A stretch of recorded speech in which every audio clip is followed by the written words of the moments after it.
How can you say that I'm working with this person when they're willing to put 0% down? You're fronting everything.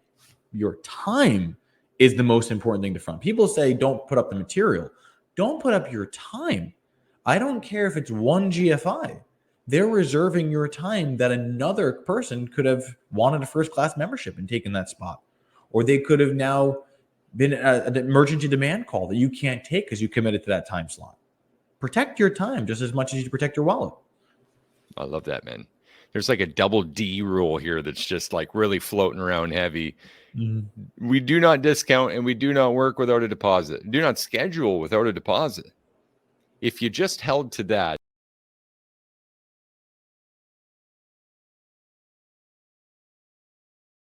hello, and welcome back. It is Friday, a fantastic Friday, and it's another day with us, the Electricpreneurs on Electricpreneur Secrets, the Electricians podcast, where Joe and I go live with you 5 days a week to help you master your sales, simplify your pricing, and deliver premium level electrical service. Joe, do I even need to ask, how are you feeling today?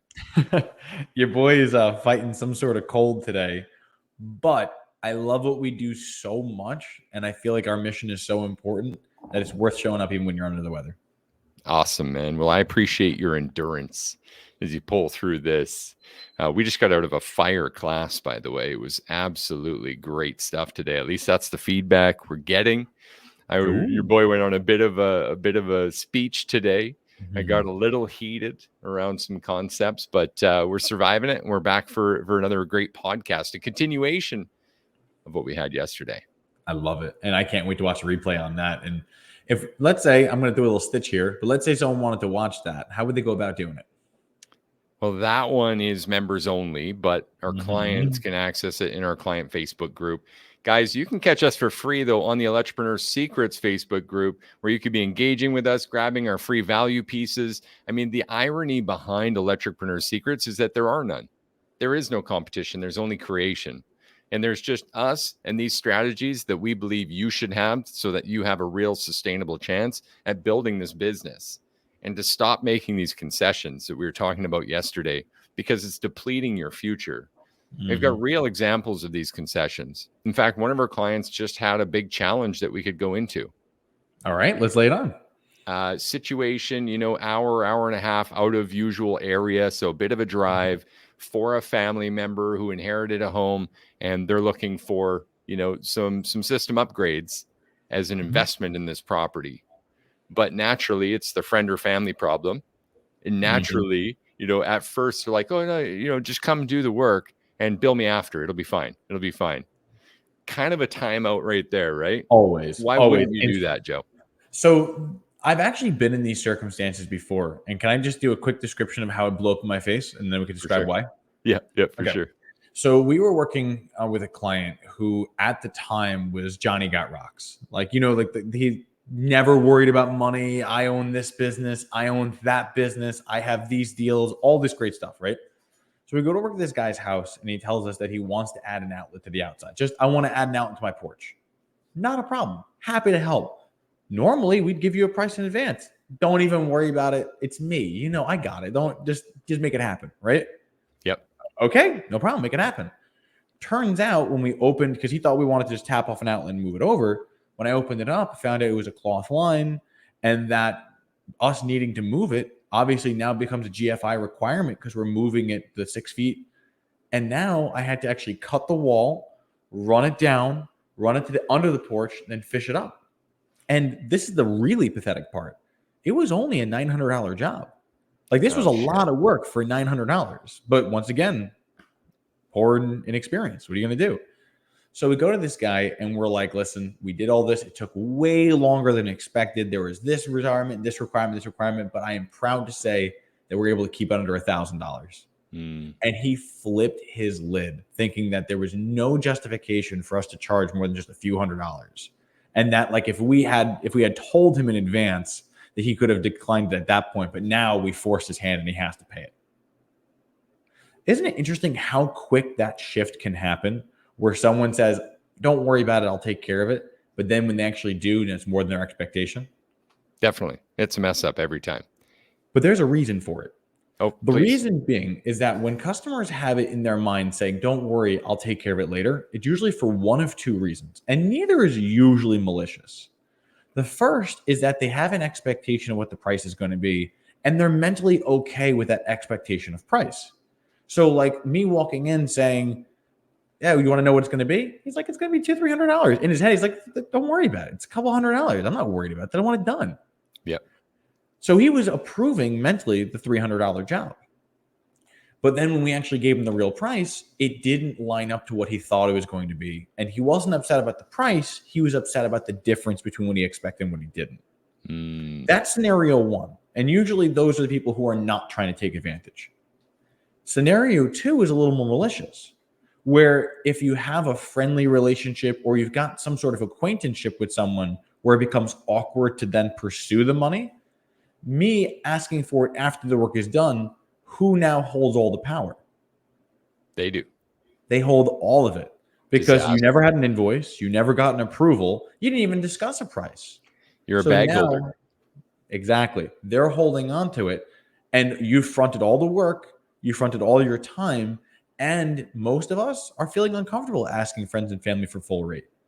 So now when they're like, well, listen, man, you were only here for 3 hours. How much material could this possibly have cost? Now you're trying to justify a job that you probably never should have started doing because they weren't willing to pay in the first place. Big time. Big points, man. Big points there. So that's like the first problem. And obviously it's massive. And it's something that we've touched on before and we'll have to continue to touch on because this keeps getting people. You know what? Like the deposit is important.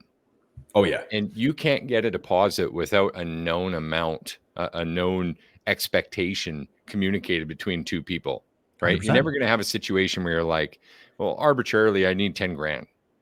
I mean, you could, if you were on like a retainer type program where like, I'm a lawyer and I'm requiring a $5,000 retainer. I don't think we're going to use it. If we don't use it, I give it back, but we're going to hold this regardless. Usually it doesn't fly in our particular field. And if it does, it's because we drastically underquoted what the deposit needs to be. Yeah, totally. No, I agree with this. And I like where this is going. So if you were to take that deal, it actually means that you've foregone your STYO, sticking to your offer. You've foregone the deposit policy. And the nice thing about this deposit policy is when you're priced right, as per episode 200, we really laid out this week on Wednesday, you know, this little very oversimplified but 30,000 foot view of like what a successful electrical service business looks like and the things you have to hold. And if you really held to this STYO, that deposit, then you're paid for. It's already paid for. Your cost of goods sold are afforded by the deposit if it's truly 50%. So this is like a major lifeline. Go ahead. There's also one other thing that comes with the deposit. And that I'm going to speak to everyone here who's lost a job before. And I say lost with quotations because you can't lose something you never had in the first place. Yeah. So when people, have you ever heard, I approve this job, just send me, just get started and we'll move forward with it. But then when you ask for a deposit, now suddenly they don't approve the job. That usually shows that they never actually approved in the first place. And that was their soft way of telling you no, or they're trying to put you on the placeholder so that you're on the calendar ready to work with them. And if they can't find someone else to come in cheaper, then they'll go with you for full rate. Right. Totally, man. No, it makes a lot of sense. And in saying that, if you didn't collect a deposit, then you also don't have the sale. That's 100% true. You do not have what you did not acquire. Didn't get a deposit. It's the same as not having a signed invoice. How can you say that I'm working with this person when they're willing to put 0% down? You're fronting everything. Your time is the most important thing to front. People say don't put up the material. Don't put up your time. I don't care if it's one GFI. They're reserving your time that another person could have wanted a first-class membership and taken that spot. Or they could have now been an emergency demand call that you can't take because you committed to that time slot. Protect your time just as much as you protect your wallet. I love that, man. There's like a double D rule here that's just like really floating around heavy. We do not discount and we do not work without a deposit. Do not schedule without a deposit. If you just held to that and everything we talked about this week, you'd be doing pretty good. Again, like really, I don't know if I said this simplified enough. A well-performing electrical establishment in service is going to be doing 50 to 60% gross profit margin. So let's assume you're on the lower end. And there's many people that will say, if it's not 60, it's not worth it, blah, blah, blah. Your business can survive on 50% and do much better than you're likely doing now. As you're getting lower and lower to the 40s and below, like we're in trouble here, right? This is a major pricing and execution problem that we've got to fix. And typically that company that's below 50% gross profit margin is also below 10% net, single digits, or fighting to get out of the red. So major red flag here, big problems. We've all heard of profit first, right? And we've talked about it. Michael Michalowicz. I mean, if you go to the bank at this point as a contractor and open 5 accounts, the banker will literally look at you and say, profit first, right? That's how popular it's becoming. By getting that pricing right and established and STYO through this beast, you're actually perfectly set up for a profit first accounting system. All you have to do is open the accounts and move the money where it's meant to be. Whereas going the other way about it, we see so many contractors who understand sort of the methodology, but then they look at their account and go, how would that work for me? Because they actually know the underlying causes. There's nothing there to separate. Go ahead. I saw you had a magic moment there. I did. Something came into my mind and I realized, I'm sure someone listening right now is like, why the 5 accounts? But also, I'm super profitable. Everything's going great. But why is the money not adding up at the end of the year? Do not neglect your maintenance account. So often we'll sell maintenance agreements or club memberships, but don't allocate the money into the proper account. So then when you actually look, you're like, oh, wait a second, I'm much more profitable. No, you're only profitable because you included 5 years of generator service. But that money is allocated for future services. If you were to pull out the $1,500 for the 5-year agreement, suddenly you're in the red and this isn't a profitably priced job. So the 5 accounts is super helpful for not only allocating the resources, but getting a real pulse on whether you're actually profitable. Okay, wait a minute.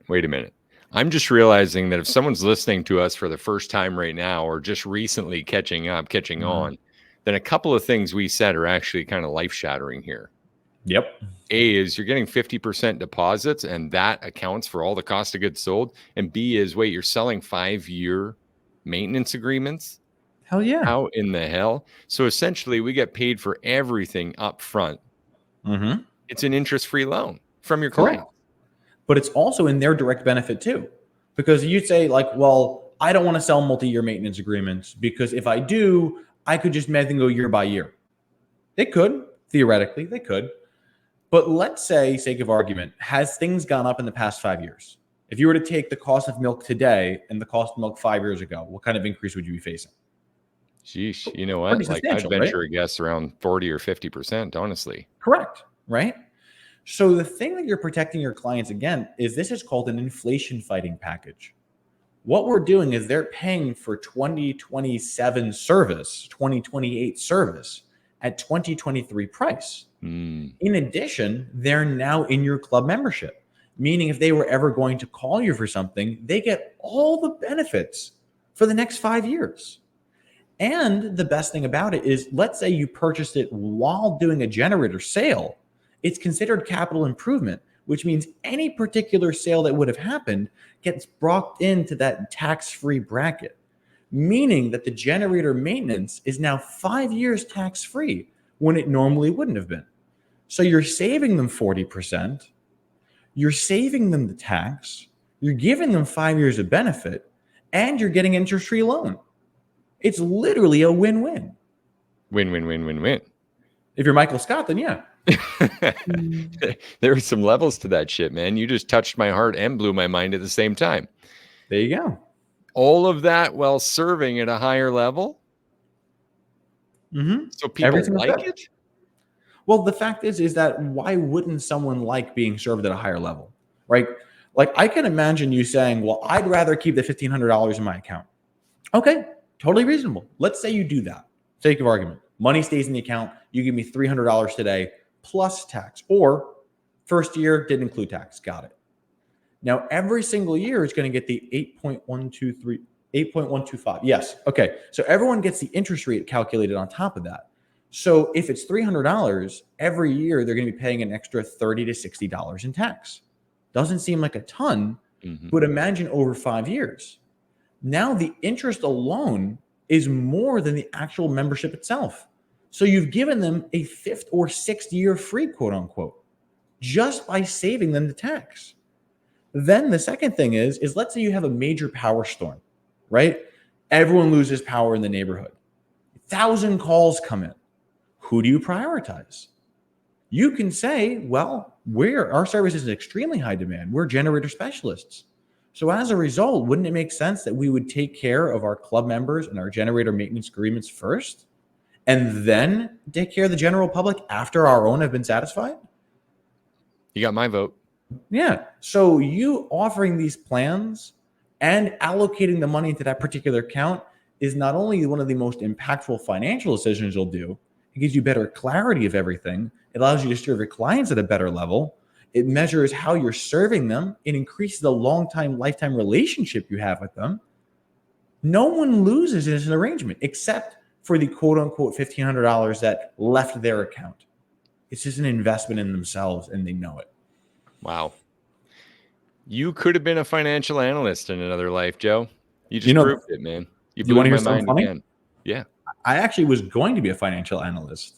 What ended up happening was my grandfather owned a financial analyst company and managed it at a very, very high level and wanted to pass it on to me when I was in the 3rd grade.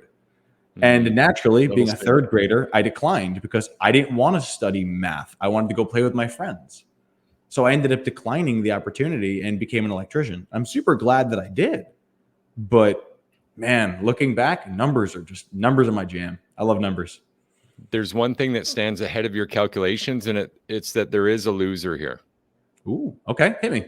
Who is the person who listens to this or any other episode or takes our pricing tool who does not make the change? Maybe it's several pricing tools and you say something like, yeah, it's kind of like just all the others. And that to me says something very specific. It says if you've done multiple pricing tools for your service rate and still have not implemented that rate, then you, my friend, are not an electricpreneur. You're a concession. You're making concessions every day on your future, on your sustainable business. And it doesn't just end at your business, because we all know what that business model looks like: overworked and underpaid. If you're making concessions, then you are destined to put in 10, 12, 14-hour days, to cancel family events, to rush in to save the day again, to discount more just to get work on your schedule, to face price objections anyway, and to ultimately be miserable in this endeavor when it doesn't pay the bills and 5, 10, 15 years go by with barely any rate increases and you realize, holy shit, I'm tired of running. That is the golden truth. If you do not plan this and execute, you're kind of up shit's creek without a paddle. And the only reason why, and we hear it every day, I don't think people will pay me that rate in this area. I don't think, or I don't believe would be a truer statement. I fear that I will lose too many customers if we charged what we're worth. You know, it's funny that you mentioned that, because that actually brings back to a conversation I had years ago. My brother started a landscaping company and was a terrible business person, truly terrible business person. And he was cutting lawns for about $30 a lawn. And it would take him about an hour and a half to almost 2 hours to do for these large estates. And I remember telling him, listen, you're not making money. This is me at like 14 years old. I'm like, you're not making money. You should double your rate, lose half your clients, even if you lost half, and you'd make the same amount with half the time. And he looked at me and goes, yeah, but then I'll lose clients. That's the the thing. logic, man. That's where we get stuck. Sometimes people get stuck. And I want you to understand that you can't serve everyone if your goal is to serve at the highest level. You can serve everyone at a mediocre level, but you're also not going to be remembered because that does not stand out and gets erased and forgotten. Just Do to you play want to some be erased or competition. do you want to be remembered? Man, we've got about 90 seconds to crank out some action items and finish this one up for the next I'm ready. appointment here. Basic action. Can I just kick it off? By all means. Let's make something up here. If you haven't changed your price, change your price. If you haven't looked at it and taken action, or if you have looked at it and haven't taken action, please take the action. Please, please, please, I beg of you, listen to these last 3 episodes again. 200, 201, 202. Screw it. 198, 199. Do this whole week again this weekend. Really listen to it and analyze your situation and let us know where you're falling short of this simple process we've given you to dominate this field. You can do it. Make the list. Here's the shit that isn't working. Make the list. All-Star, Joe, do you have anything? All-Star. I do. All right. So the all-star action is going to be a mental exercise that I want you guys to go through, because a lot of times we have this fear-based scarcity mentality, which is if I raise it to this, even though I acknowledge this is what a profitable level is, other people are going to undercut me and get the jobs. Now, that's a fear-based thought, but I want to almost lean into it to really make the point. Let's say, let them take all the jobs. Because what ends up happening, your competition takes all the unprofitable jobs, works themselves to the bone, doesn't make a profit, and then as a result serves your client at a worse level. You raising your price often removes you from getting the bulk of work, but those you do get, you have the intention, the time, the mental reserve, and the energy to truly serve, not just do the work, serve. So if you think about it from the 30,000 foot view that we like to stand on, if you did this and exactly what you said was going to happen, that would still be in your best interest. Because now the people you do get really get to be wowed. And those are the referrals that bring you more of the same. There you have it. Stop undermining your business. You're an electricpreneur, not a concession. This has been episode 202 of Electricpreneur Secrets, here for you to help you master your sales, simplify your pricing, and deliver premium level electrical service. We'll see you guys again next week. Thanks, Joe. Can't wait to see you soon.